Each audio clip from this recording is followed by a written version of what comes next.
बिस्मिल्लाहिर्रहमानिर्रहीम।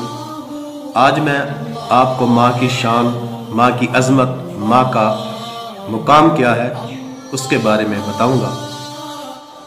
माँ वो है जब अपनी औलाद के लिए, अपनी बेटियों के लिए, अपने बेटों के लिए हाथों को बुलंद कर देती है, अपनी औलाद के लिए दुआएं मांगती है तो अल्लाह तबारक व तआला उस माँ की दुआओं को कबूल फरमा लेता है। बड़ा ही मशहूर वाक़या है हज़रत इमाम बुखारी रहमतुल्लाह ताला अलैह का कि हज़रत इमाम बुखारी रहमतुल्लाह ताला अलैह की बचपन में आंखें जाती रहीं, बिनाई जाती रही।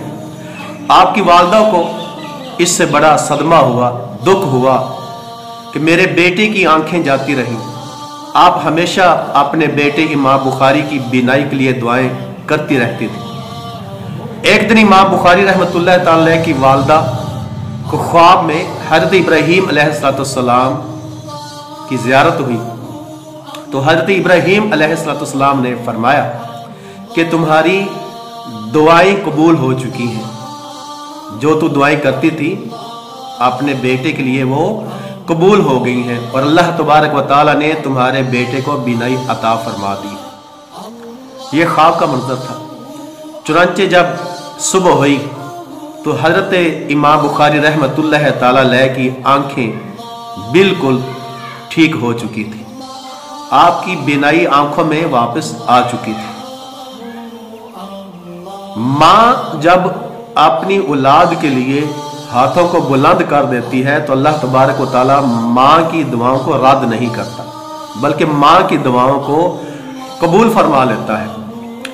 मिशकात शरीफ की हदीस है कि जिसने जुमे के दिन अपने वालिदैन या उनमें से एक की कब्र की ज़ियारत की, अपनी वालदा की कब्र की ज़ियारत की या अपने वालिद की कब्र की ज़ियारत की, तो उसके गुनाह बख्श दिए जाएंगे और उसके नामा अमाल में नेकियां लिख दी जाएंगी। सुभान अल्लाह, सुभान अल्लाह।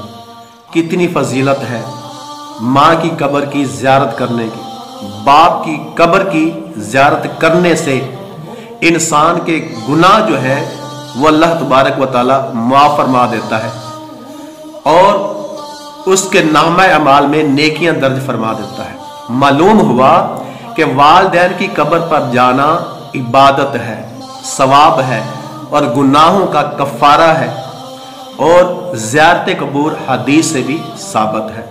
अल्लाह तबारक व तआला की बारगाह में दुआ है कि अल्लाह पाक मुझे और आपको अपने अपने वालिदैन की अज़मत समझने और अपने वालिदैन का अदब एहतराम करने की तौफीक अता फरमाए।